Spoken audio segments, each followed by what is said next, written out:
Adolescence in a palace is an X-ray. Bones show through manners. The physicians who charted Ferdinand's growth wrote in a Latin that tried to make mercy sound like measurement. Their notebooks, folded, ribboned, countersigned, chose the safest verbs. Observatur, difficultas previdetur, ratio habenda est. It is possible to say very grave things with that grammar and never once confess what is being said. In the margins, a steadier hand sometimes added a single Spanish word, prudencia, as if a caution could double as a diagnosis. There were examinations taken at prescribed hours, under light that made everything look holier than it was.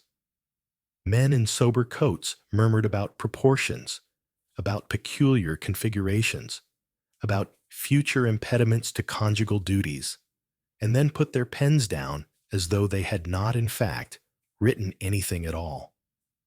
When the door opened again, they remembered smiles. Doors became as important to Ferdinand as any medical fact. He learned the theology of thresholds.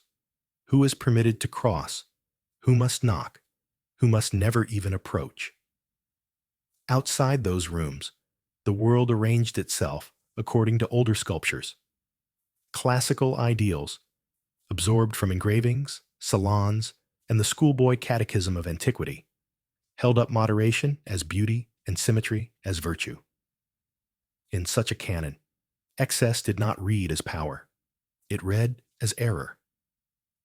The prince's tutors, who loved Plutarch as a kind of operating system, thought they were instructing him in temperance.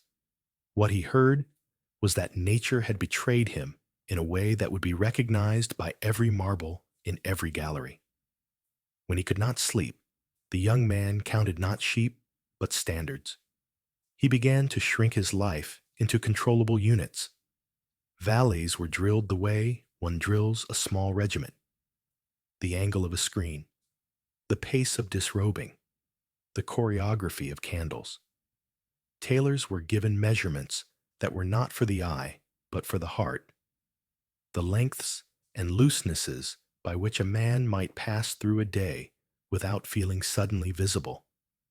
Artisans in quiet workshops produced euphemized objects with names that belonged in catechisms rather than inventories. The receipts used the language of upholstery. The whispered instructions used the language of siege. Rumor, having sniffed blood, behaved as rumor always does. It was not that anyone said anything directly. It was that no one ever said anything directly. Pages grew too careful. Ladies looked away too quickly. A music master, startled by a slammed door, fumbled a chord and laughed. Only once.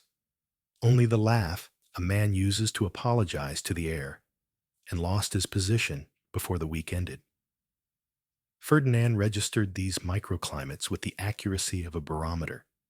He had learned young that a chuckle in the wrong corridor is more lethal than a manifesto. To the few physicians who kept private diaries, the prince revealed himself in flashes of exhausted candor.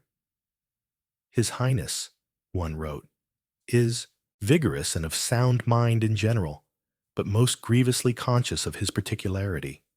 He desires not health, but normalcy, which is beyond the art of men. The note is not unkind. It is helpless. Another entry, 3 winters later. The prince asked if God made exemptions for kings.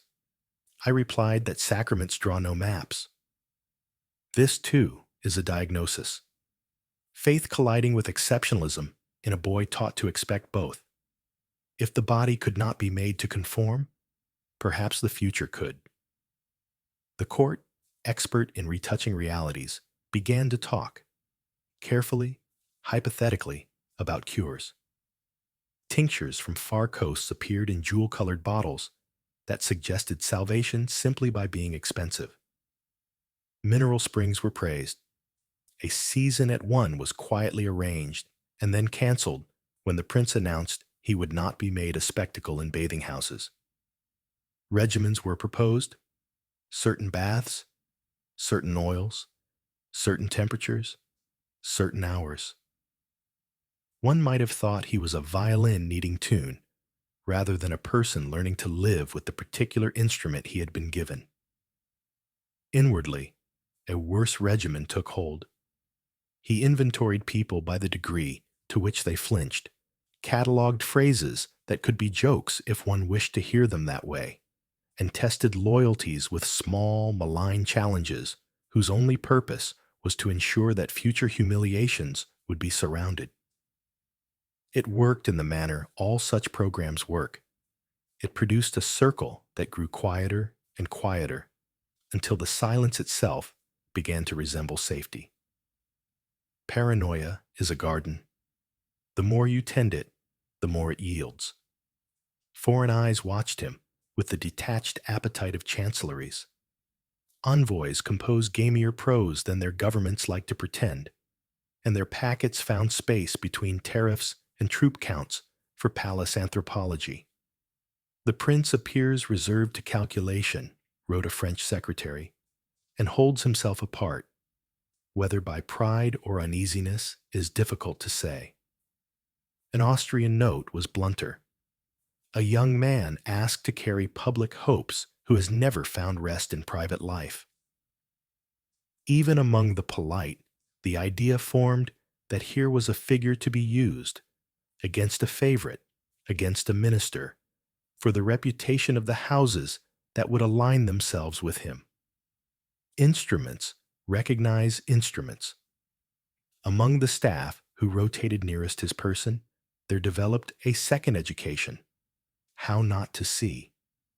A valet learns to be a wall. A chambermaid learns to be a chair.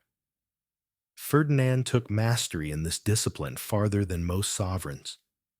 He would rather dismiss 10 competent servants than keep one who looked puzzled at the wrong syllable. What he built in that way was an ecosystem of avoidance. And avoidance is a poor tutor for adulthood. The incident with the page, swift punishment for an accidental glimpse, did not stand alone. It became a policy, if policies can be born from a wince.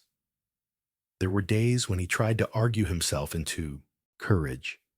He would ride hard to be rid of himself, and return with his face composed in the exact shape of the prince he believed portraits deserved. He would submit to the doctors with a kind of martial endurance, taking their delicacy as proof of their kindness, even when it was only proof of their profession. He would kneel longer than anyone else at chapel, and get up not consoled, but steadied, as if the stiffness in his knees could stand in for the stability he wanted from God.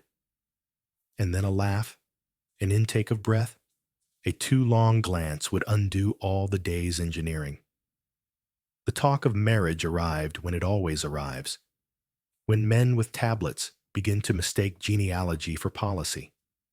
The arithmetic was simple, the map familiar, the names predictable. Cousins again, Parma again. The boy, no longer a boy, understood that his body had been made into a problem other people intended to solve with papers and lace. He listened, while senior physicians spoke in liturgical riddles about managing expectations and appropriate preparations. He understood. The future would be managed the way the present had been managed, with objects, with procedures, with people taught to hold their breath. One physician, bolder or simply older, asked for the prince's permission to write a memorandum that, should the worst confusions arise, might protect the dignity of a future queen. Ferdinand consented with his eyes averted. The memorandum still exists in copies that are and are not copies, a document whispered about in families whose grandfathers once dressed in black to serve at court. It is a few pages of sentences like fence posts, solid enough to lean on without granting entry, and its whole purpose is mercy. To say, in language, the law can hold that some households need more privacy than ceremonies admit. He grew into the habit of planning for contingencies that a happier man would never imagine. If a door failed, there was a screen. If a screen failed, a code of coughs. If coughs failed, a dismissal to be signed by morning. He told himself this was prudence, and sometimes it was. But prudence can harden into liturgy, and liturgies, followed blindly, turn worshippers into furniture. Those closest to him took on that wooden sheen, and whatever fellow feeling he might have had in youth calcified into the single-minded relief of making it through a night without incident. Adolescence ended not with a birthday, but with the first serious draft of a marriage contract. The document was a mirror. It showed a prince not as he was, but as a set of requirements. He put his name where names go, and the hand that had punished a page for seeing too much did not tremble. Outside, a city practiced cheer it did not feel, and inside, a young man practiced composure he did not own. The doctors closed their notebooks. The ministers opened theirs. The family patted the air as if soothing an animal. The prince stood very still and waited to become the man the paper required. Some tragedies arrive as storms. Others arrive as architecture. This one settled like scaffolding around a life, plank by plank, until every path out was also a path in.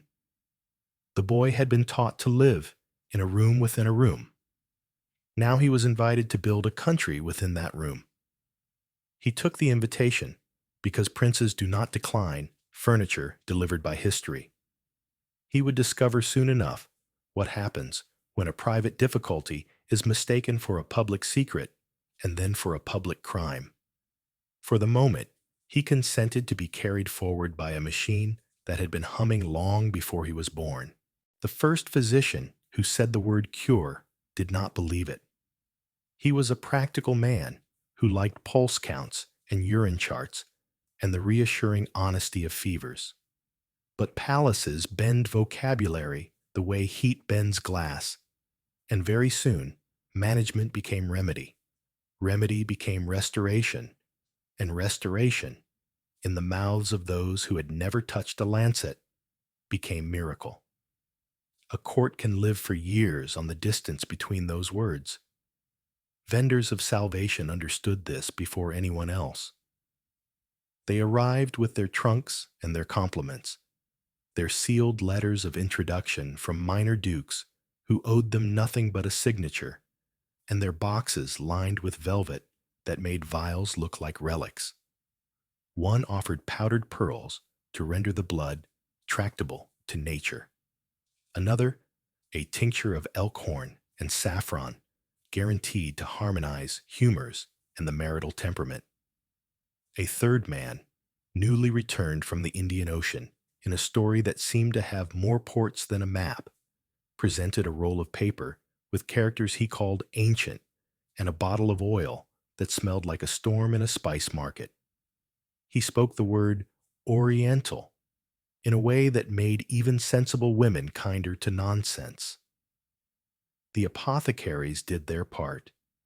Madrid's respectable sellers of physic, who in other years had saved infants and soothed soldiers, noticed that certain bottles could be priced in a new currency, the king's discomfort, and they rearranged shelves accordingly. Laudanum, that faithful breath between pain and sleep, acquired a court aura, the right labels, the right wrappings, the right suggestion that virtue accompanied it inside the cork.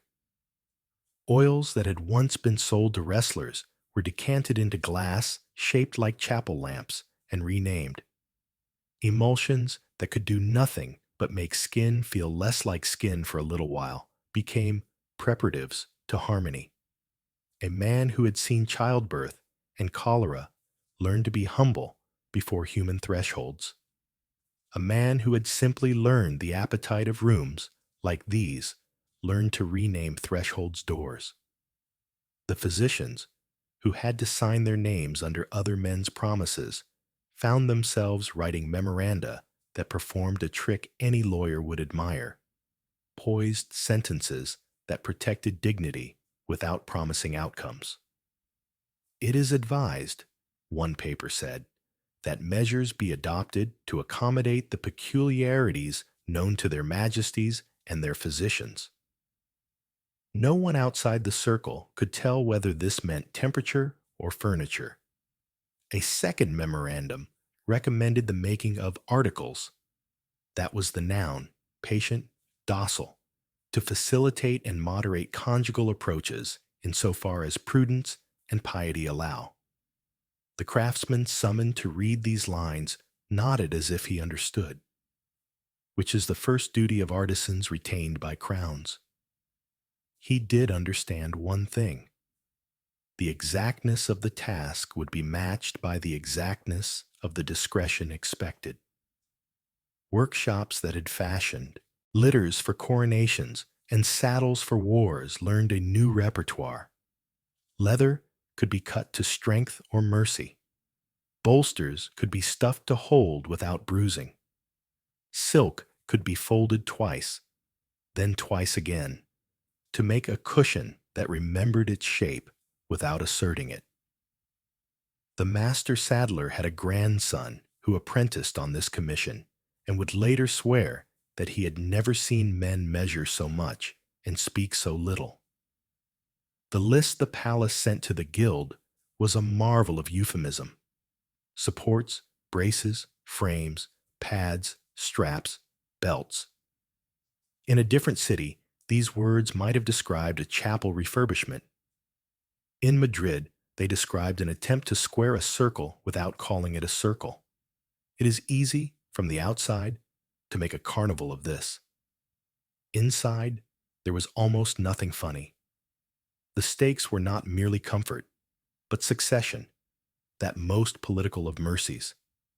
A child would not be a cradle, but a ceasefire. Between factions, between pamphleteers, between the memory of a favorite and the hope of an unambiguous future. Ministers who could recite the revenues of every province began to learn the names of midwives. Priests who argued about Jansenism found themselves answering questions about dispensations and vows that sounded, to their own ears, more like the casuistry of a confessional for marriage than the thunder of a pulpit. With each new Oriental instruction book that arrived, folded drawings of postures as tidy as engineering plans, the court rediscovered its appetite for other people's exotic certainties.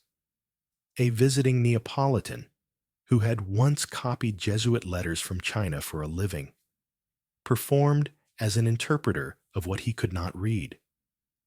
He pointed to diagrams with the solemnity of a man blessing a fleet and spoke of channels and harmonies and dragons coiled in the body.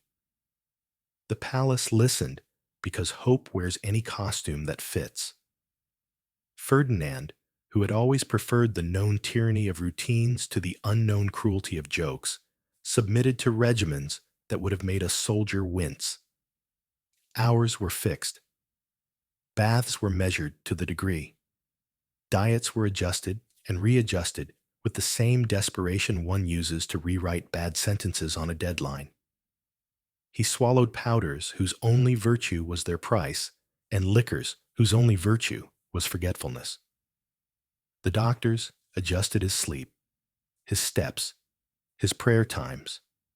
He tried bravely, even when bravery felt indistinguishable from humiliation, because princes are taught early that endurance and obedience are cousins, and both are required by crown and creed. At the edge of all this efficiency sat the word no one wrote: fear. The women who would have to live inside these arrangements understood it before the men who designed them. The ladies in waiting, those practical saints of logistics, learned to lay out cloths and bottles and cushions as if staging a mass. Every item in its station, and every movement rehearsed until muscle remembered what mind wanted to forget. They learned to talk with their faces still. They developed a repertoire of phrases that could mean everything and nothing. Está todo listo?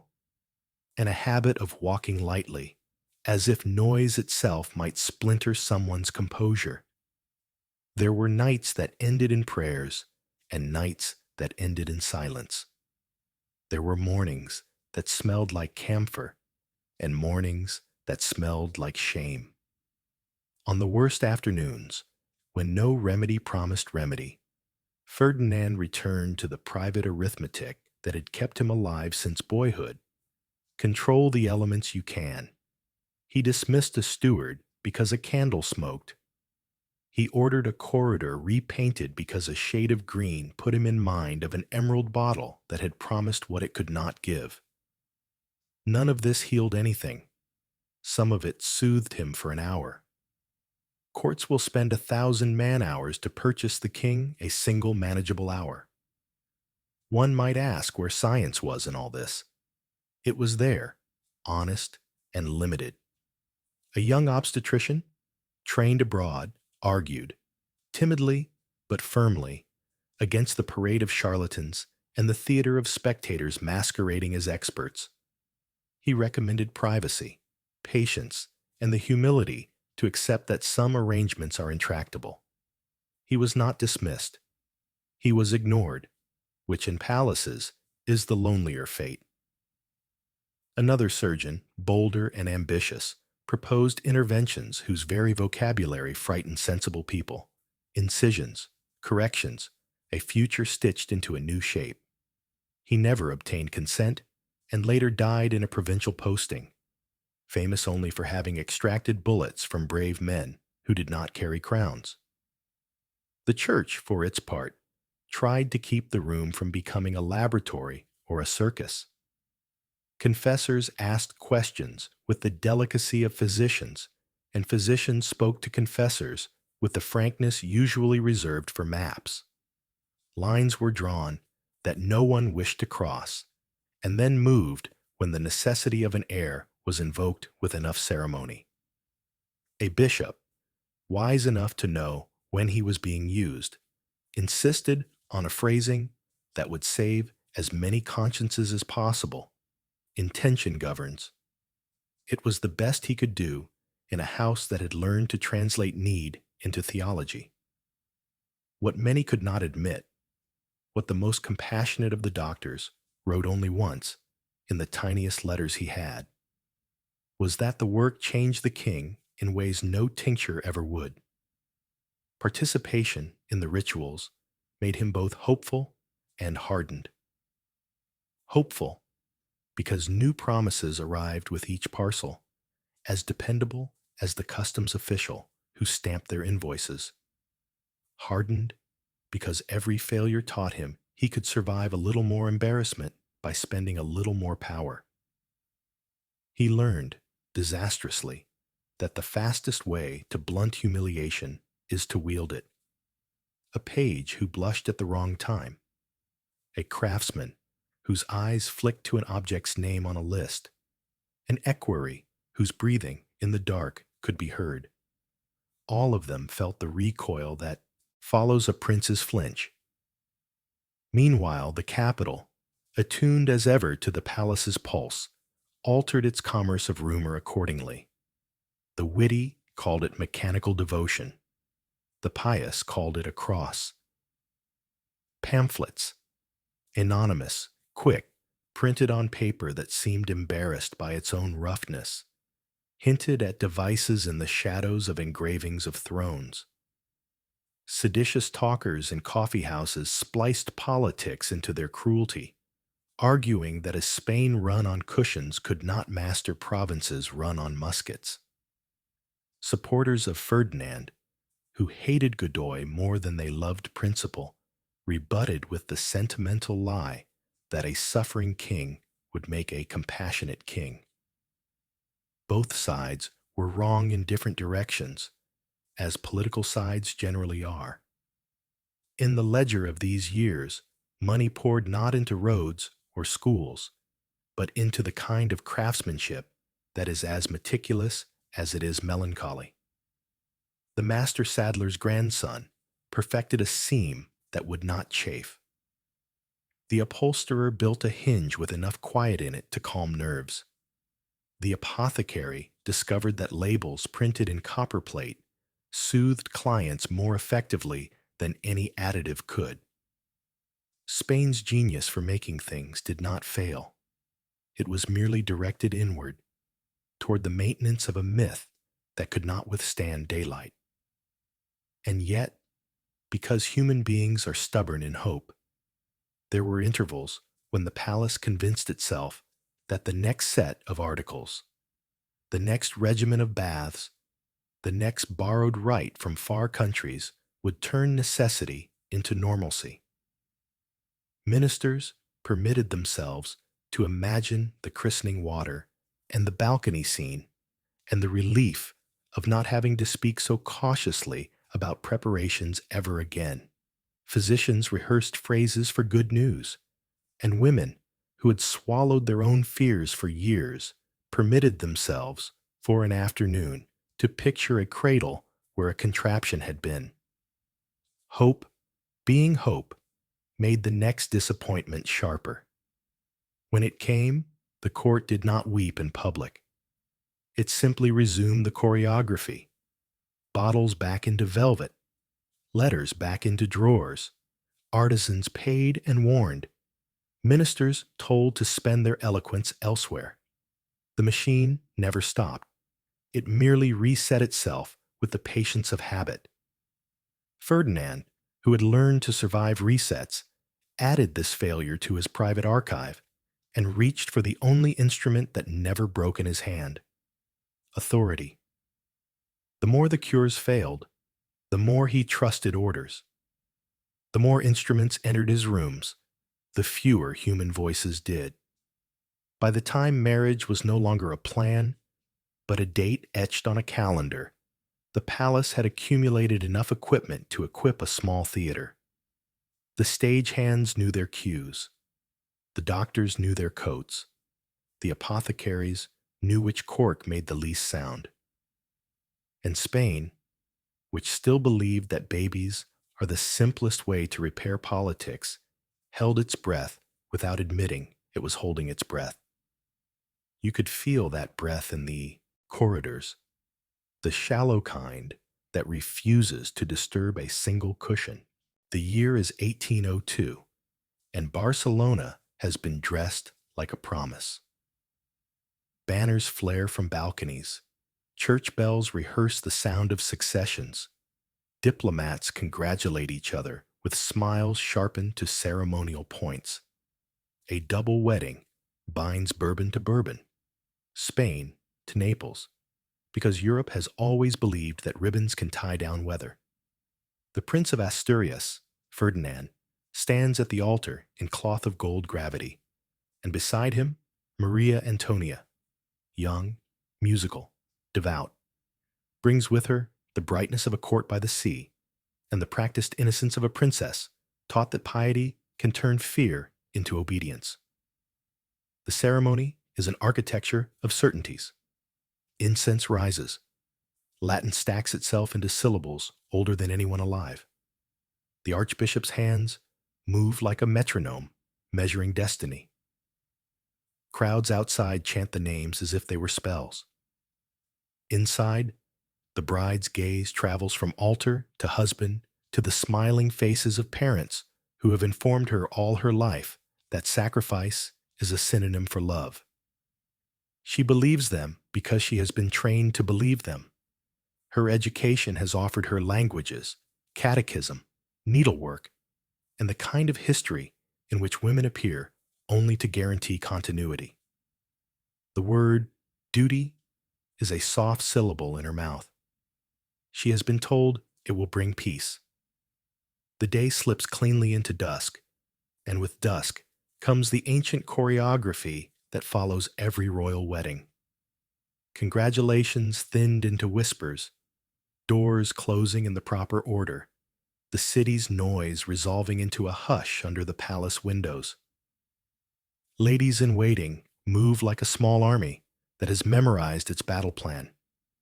Candles placed, linen smoothed, prayers arranged on lips in case words might do what oils cannot. Somewhere a chapel keeps a vigil, because vigils are the only things that feel honest at such hours. Then the first unexpected request, delivered not by a physician, but by a valet with the formality of a man carrying a delicate porcelain truth. The chamber must be prepared. There is equipment, he says in a voice like folded paper. There are items, custom, without which the night cannot proceed safely. The ladies exchange glances learned in classrooms where glances were not in the curriculum. Cushions are brought that are more saddle than pillow. Supports whose purpose is written only in their insistence on shape. Vials with labels that make hands tremble because labels can be lied to, but glass cannot.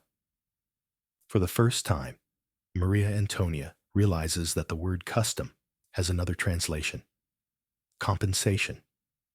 She is not a fool. She is simply a young woman, given a map with no topography. The women who love her, older, wiser, unable to say what they know without breaking something that will not mend, speak to her in reassurances so gentle they bruise. This is ordinary, they say. This is for comfort and dignity and the ease of tomorrow. If their voices quaver, the music in the courtyard covers it. The prince arrives with the gravity of someone who has rehearsed composure more than happiness.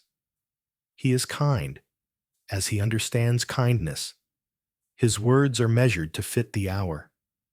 He has learned to hope without expecting, and to expect without hoping. To call what happens next a revelation would be to glorify it. It is, rather, the collision of arrangements with reality. The shape of the secret that has been managed for years now stands in a room where there are only two people and the many instruments they did not ask to share with each other. The human reaction that follows, fear, shock, tears that have no tact, is not a character flaw. It is a body insisting it has a say. There are screams, yes, of confusion more than accusation. The ladies rush in, then out, then in again with the awkward grace of people trying to save dignity by not naming what endangers it. Physicians are summoned with that whisper that makes their titles sound like prayers. The vocabulary of the night veers without consulting anyone's heart, from romance to medicine. Oils that were meant to perfume become lubricants. Cloth intended as decoration becomes binding for panic. The ritual becomes procedure. The doctors do what training and mercy allow. They explain in circumspection. They dampen the room with calm. They rehearse the breathing of a future neither partner can yet imagine without wincing. Laudanum, that compliant ally of palaces and sick rooms alike, is brought with the reluctance of people who know it soothes while it steals. Maria Antonia, who has been told since childhood that suffering can be offered like a candle to the Virgin, receives it with the trust of a girl who wants to please God and her family, and the idea of Spain all at once.